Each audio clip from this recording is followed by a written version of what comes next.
Olá, seja muito bem-vindo, muito bem-vinda ao canal de criptos. E vocês pediram e eu vou falar do Project Quantum. Se você quiser saber mais sobre um projeto de criptomoedas, deixa aí nos comentários que os mais pedidos ganham vídeo aqui no canal. E no vídeo da série Você Conhece de hoje, vamos ficar sabendo sobre o que é e como funciona o Project Quantum. E se você quiser saber se eu compraria, ajude esse vídeo a bater a meta dos 30 likes para liberar a parte 2 com uma análise mais profunda e minhas opiniões sobre o projeto. Lançado em 21 de maio de 2021, o Project Quantum é um jogo AAA, desenvolvido com a Unreal Engine 4 e agora também na versão 5. Construído na blockchain da Binance, o jogo será desenvolvido pela Quantum Works, que tem sua sede na Escócia, porém o endereço aqui é de Londres. Seu token Qubit é um token BEP20, o que significa que foi desenvolvido na blockchain da Binance, mas eu não encontrei informações sobre que tipo de token ele é, se é um token de utilidade, de governança ou de pagamento. Como você pode ver aqui, estou procurando a palavra com um filtro e nada aparece, mas, na minha opinião, acredito que ele se encaixa melhor como um token de utilidade. Enfim, essa é uma informação importante, não disponibilizada no site oficial nem no white paper, portanto, eu não tenho como afirmar isso. Sua oferta máxima é de 1 trilhão de tokens e até o momento não há informação sobre a quantidade que está em circulação no site do CoinMarketCap. Porém, segundo o white paper, já está em circulação um pouco mais de 203 bilhões de unidades. E o que isso significa? Se esse for um token de utilidade, significa que o token só possui valor dentro do jogo. Ou seja, se o jogo não conquistar os jogadores, você dificilmente verá o retorno do seu investimento. E se você somar a isso ao fato de que eles possuem uma oferta máxima de 1 trilhão de tokens, percebe que fica mais difícil ver uma valorização gorda do tipo to the moon. Só lembrando que esse vídeo não é uma recomendação de investimentos, devendo ser usado somente para fins educativos. E para entender o que seria um jogo AAA, recorri à Wikipedia, que diz que isso é uma classificação informal usada para categorizar jogos produzidos e distribuídos por uma editora de médio e grande porte, que normalmente tem orçamentos de desenvolvimento e marketing mais altos do que outros níveis de jogos. Porém, quando fui procurar como os jogadores definem esse termo, segundo eles, jogar um jogo AAA é a garantia de vivenciar uma imersão 3D ultra realista em tempo real, com gráficos quase perfeitos que geram uma experiência única de entretenimento. Aqui para nós, para conseguir oferecer esse efeito é necessário muito dinheiro e uma equipe considerável por trás. Por isso, para o investidor, a primeira definição é a melhor, pois dá para confrontar com o tokenomics de outros projetos e avaliar se o Project Quantum se enquadra no perfil de médio ou grande porte.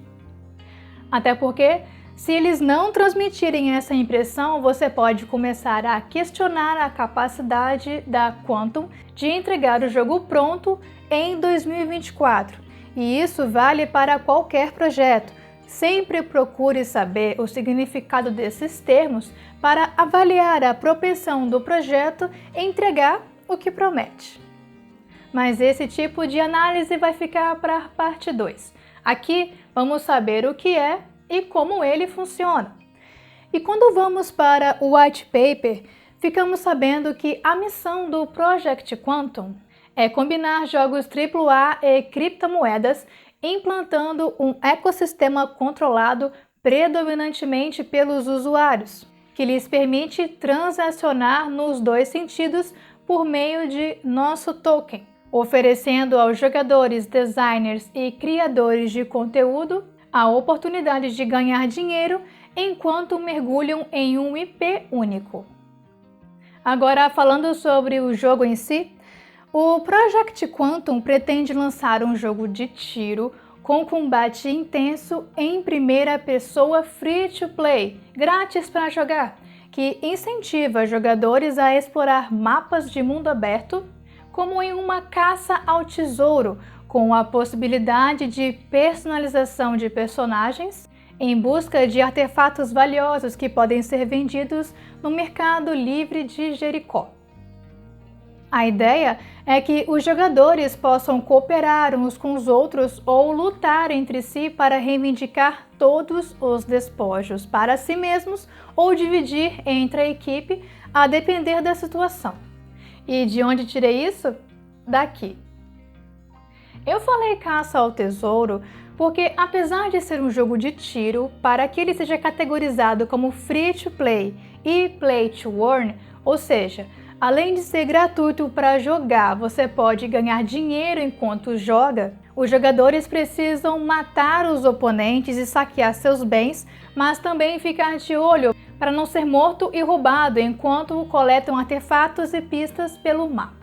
Mas que fique claro que somente os melhores buscadores podem reivindicar as recompensas que encontrar e sair com ela inteira. Para entender isso melhor, vamos ler aqui na íntegra a economia real do jogo.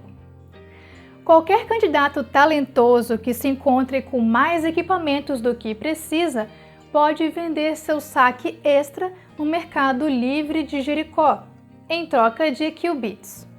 Buscadores se recuperando de grandes perdas ou comprando sua próxima arma ou peça de armadura favorita pode comprar diretamente de outros jogadores que definem seus próprios preços. Ou seja, você não ganha Qubit só por jogar. É necessário coletar os itens e vender no marketplace no preço que o mercado precificar. Então não é tão fácil assim jogar para ganhar, pois aqui está bem claro que só os melhores e talentosos conseguem obter recompensas. Mas e a maioria dos jogadores medianos? Bem, eles teriam que comprar os itens para se tornarem competitivos no game. Mas então, no final das contas, isso não torna o game pago até um certo nível? Até porque o Project Quantum não precisa de jogadores curiosos que joguem de graça. Eles precisam que haja um mercado funcionando para que seu tokenomics rentabilize o projeto. Ou seja, é como um cassino onde a casa sempre ganha, pois cada transação de compra e venda incorre em uma taxa. Para entendermos melhor o mecanismo do jogo, voltemos à missão que diz: durante anos, todos os títulos AAA tiveram sua própria moeda do jogo, e uma vez que o jogador comprou, para ele se torna um custo irrecuperável, e esse dinheiro só pode ser usado em itens do jogo. Ok, geralmente são tokens de utilidade que funcionam assim, tendo seu valor somente dentro da plataforma. Dado que essa declaração tem um ar de crítica, dá a entender que o Qubit é diferenciado, podendo ser usado para outras coisas, tais como um token de pagamento fora do projeto ou um token de governança, permitindo a participação por meio do voto. Mas quando você continua lendo, vem dizendo que nós queremos derrubar essas barreiras, lançando nosso próprio título AAA definido em um futuro não muito distante, onde os jogadores usam o token Project Quantum para negociar dentro do mercado do jogo. Aqui, os jogadores podem comprar itens uns dos outros que encontraram, criaram ou ganharam no jogo. Aqui, eles falam que o diferencial é que os jogadores que jogam de graça podem cunhar seus NFTs para vender no mercado. Portanto, o Qubit não pode ser usado fora da plataforma e seus holders não podem votar. Ou seja, a função do Qubit é ser um token de utilidade que eles mesmos criticaram no começo.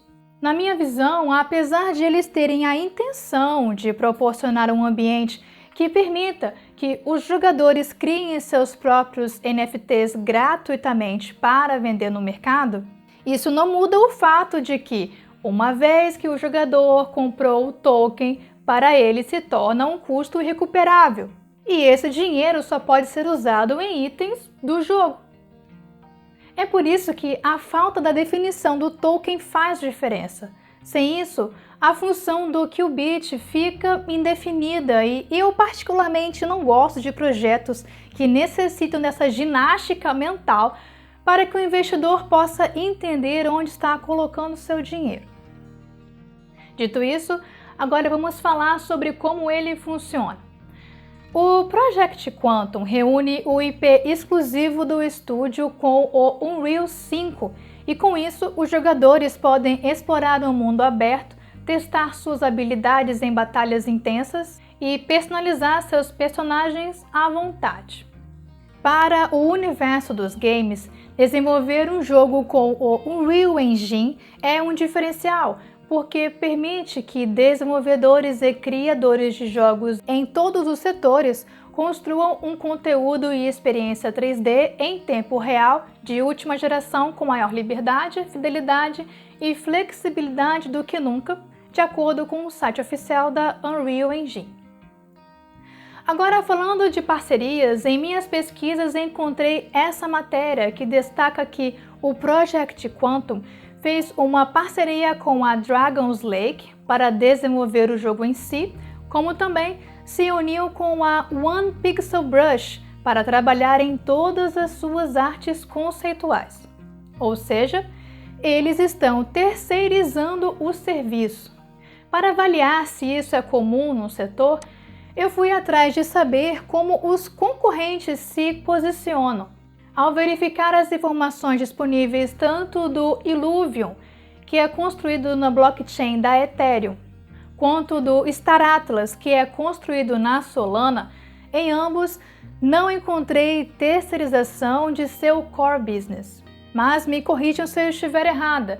Se você sabe de alguma informação de terceirização por parte dos concorrentes, deixe aí nos comentários porque eu não encontrei nada. Saber esse tipo de coisa é importante, pois quando o Project Quantum terceiriza o desenvolvimento de seus jogos e seus concorrentes avaliados não, abre espaço para questionarmos o projeto avaliado. Será que isso vai dar certo?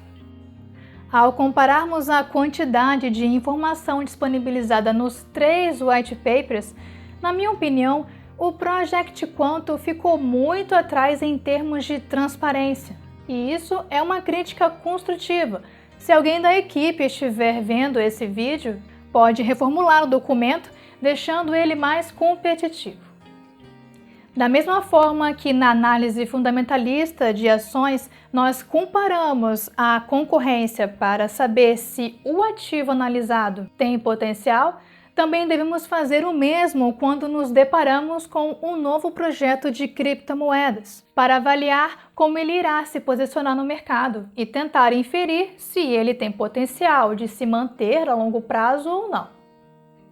Como você viu, o projeto já tem mais de um ano de mercado, com previsão de ser lançado em 2024, ou seja, você já está ciente de que pode demorar muito para ver algum retorno do seu investimento. E na minha opinião, os riscos são altos, pois nada impede que eles larguem o projeto no meio do caminho ou que só consigam lançar em 2030, por exemplo. Então você deve se perguntar quanto tempo está disposto a esperar. Mas um ponto positivo é que eles até o momento têm mantido o investidor atualizado por meio do seu Dev Diary sobre o andamento da construção do projeto. E se você tem interesse em investir, é bom ficar de olho acompanhando. Mas não para por aí. Lembra que eu disse que para esse projeto decolar, eles precisam ter pessoas transacionando os tokens? A importância disso está por trás do imposto cobrado em cima de cada transação. Mas isso é papo para a parte 2. Portanto, ajude esse vídeo aqui a bater a meta dos 30 likes e eu te vejo lá. Até mais. Tchau, tchau.